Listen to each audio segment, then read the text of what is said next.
Hi everyone, it's Laura here, and today I'm going to share with you a super cute Slimline card that I created with products from the latest LDRS creative release. Before moving on to the tutorial, I wanted to show you the products that I used for today's card. I used this die, it's called Thinking of You, and it cuts the greeting Thinking of You in this fun font. I used this adorable stamp set, it's called Strawberry Patch, and I absolutely love the style of the illustrations and how cute they are. This does come with coordinating dies, and I used those two to cut out my images. To create the landscape part of my card, I used the Up the Rabbit Hole stamp set. I used the two stamps that I pointed to a minute ago, and we'll see how I used them later on.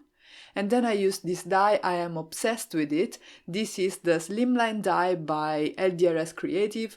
This format of cards is really popular at the moment, and having a die that cuts it out and also creates a scalloped frame around it is really great. So I definitely know that I will put this die to good use. I started by using it to die cut some Nina Solar White 110 pounds cardstock. I laid down the panel in my MISTI, and now I am stamping one of the two images in the Up the Rabbit Hole stamp set using Raven Black ink by LDRS Creative. This is a hybrid ink, so you can use it with alcohol-based and water-based markers or media, and today I'm going to do some coloring with alcohol markers. I masked off the sun because I knew that the two stamps were going to overlap in that area and I wanted to protect it. And then I stamped the hue side. This is also a stamp from the Up the Rabbit Hole stamp set. I then moved on and started doing my coloring, and I wanted to create a sunset scene and entirely create it with my alcohol markers. So I started by adding some pale yellow on the bottom portion of my sky, and then I'm going to gradually darken up the edges and add additional colors to the sunset. I looked up a couple of images online to see where to put my pinks, my blues and my oranges. So I'm going to have some light pinks in the middle area of my sky, and then at the top I'm going to have some blues. I'm going to show you the main parts of the coloring. You don't have to just sit here and watch me fill in the areas. But as you can see, I'm using some brush strokes to add my colors, because this will add texture to the sky so that the sky will look hazy in the end. I am also going back and forth in the transition areas to blend the colors with each other, and I'm having the darkest parts of the sky being at the edges of my panel because we have the sun there, which will be the light source for all the images in today's card. So it's important to know when I'll be using the critters where everything will go so that I can add the shading accordingly, but we'll come to that later on.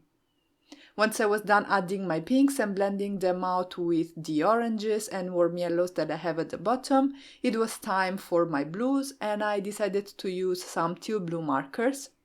Again, filling in the areas with brush strokes and having my darker markers at the edges of the panel. To help me create a smoother transition between the pink and the blue, I'm coming in with a lilac marker and then going over those areas again with my pink markers and then with my blue markers. And then I decided that I wanted a little bit of variation in the sky, so in order to achieve that, what I did is I brought up my pinks in the blue areas of the sky as well as down in the yellow areas of the sky, and I did the same with my blues. I brought them down where I have the pinks, but not where I have the oranges, because orange and blue gives brown, and we don't want brown in our sunset sky. Next, I colored in the sun, where I used some warm oranges, and I'm going to have the center of the sun lighter and the edges darker. This way the sun will look nice and dimensional, and we will create some interest that way too. I decided to darken up the edges of the sun even more so that I create more contrast and interest, and then I blended everything out using the same markers that I used before. I will have a list of my markers on the blog post that you will find in the description box down below in case you're interested. You can find them there for your reference. For the grass, I started by basically filling in the whole area with brush strokes that are supposed to emulate the effect of grass blades, and I covered the entire area this way. I started with the lightest marker in my color combination and I covered the entire surface. And also for the grass, we are going to want to create some shading. So in principle, the parts that are lightest are the ones that are closest to the sun, and the ones that are darkest are the ones that are further away from the sun. When using a technique like this, we can create shading in two ways. We can obviously use darker markers, which is what I'm going to do, but we can also change the density of the flecks. So the more I move towards the outer areas and the darker the marker I use, the less flecks I will put in the central part of the image, and I will just have a higher density of flecks on the outer portions of the card. This obviously is a little bit time consuming. It didn't take forever. This card maybe took me an hour or an hour and a half, and if you consider that I colored the entire thing with alcohol markers, that's not a long time at all. It just requires a little bit of patience if you want, but I'm not bothered by it. I love coloring, and this was a nice way to experiment with something different for me today. At this point, things weren't looking quite as nice, there was a little bit too much texture and the look wasn't as cohesive as I wanted it to be. So what I did is I went over the areas, this time with almost a flat wash. You can see I am still going vertically, so following the strokes that I have added for the most part, and I am covering the areas with the markers I have already used. Again, focusing the darkest ones on the outside portion of the image and having the lightest one just in the center. And this way I'm basically blending out those glass blades a little bit so that it looks slightly more natural and a little bit more orderly, I guess, not as chaotic to look at. I didn't add a ton of layers at this stage because I didn't want to completely blend out the texture that I created, but just give it a little bit of a more subtle appearance. And once that step was over, I colored the tree with the same color combination that I have on my grass, and I also colored in the fence with some warm browns. From the point of view of the tree and of the fence, the sun is on the right, so the light source is on the right of the images, and this is why my shading is on the left, so all the shadows will be in the areas that are further away from the light source, and this is why I'm shading the images in this particular way.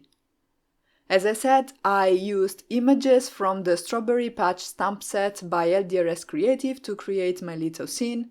Don't worry, I'm not going to share the entire coloring process for the images too. I just wanted to show you the color combinations that I used for each individual image. So you see me color the strawberries just once, one of the bears and one of the mice. The important point here is that I had already an idea of where everything was going to go on my scene, so I knew what was going to be on the right side of the card and what was going to be on the left side of the card.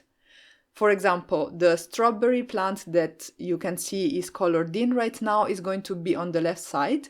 This means that the light source, that is the sun, will be on the right of the image, and this is why I have my shading on the left of the image. I hope this makes sense. There is a lot of left and right going on right now. The bear is going to be on the opposite side of my card, and this is why I'm doing the shading in the opposite way, so I have the right portion of the image being the one in shadow. Once you see everything on the scene, I'm sure it will make sense if it doesn't at this point, but the main message to take home from this is lay down the images in your scene, look at where they sit with respect to the sun, and this will help you determine where to place your shadows, which is, as we said many times in this video, on the furthest portion of the image from the light source.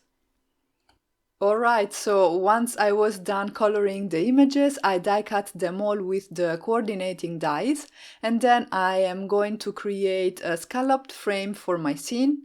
For that I used the Slimline die by LDRS Creative to cut some Nina Solar White 110 pounds cardstock. I used the rectangle die, and now I'm using the inverse scallop die to create the frame. You can see it fits perfectly obviously on my scene, and I think it frames it really nicely. I'm going to use some double-sided adhesive to coat the back of my scallop frame so that I can adhere it on my scene. I debated as to whether I wanted to add a black frame instead of a white one to frame my scene. I went for a white one because I felt it was going to give a little bit of a fresher look to the card. I have the sentiment which is die cut out of black cardstock, so I thought that a white frame would balance it out. But I would like to know what you guys think, if you think I should have gone for a black frame instead. Before gluing down all the images, as you saw, I started adhering a couple in place. I figured it was better to place my sentiment first. I used the Thinking of You die by LDRS Creative and I die cut some black cardstock. As you can see, I'm using the negative of my die cut to help me glue down everything nicely, aligned perfectly and with the right distance. This also helps me keep the sentiment straight on the card. More or less, it's not 100% straight, but it doesn't have to be. The card has the whimsical, cute style, and also the style of the sentiment allows for lack of absolute perfection. When I use a cardstock guide like the one that I'm using today, I make sure to remove it from the card front once I'm done adhering the first word, because I don't want the glue to accidentally glue down the guide on the card itself. That wouldn't be very nice, especially at this point in the card making process. I went on and adhered the rest of the sentiment, and then I completed my scene by gluing down the images on both sides of the greeting. The size of the card front is 3.5 by 8.25 inches, which means for my card base I have some heavyweight white cardstock that I cut to 7 by 8.25 inches and I scored at 3.5 inches.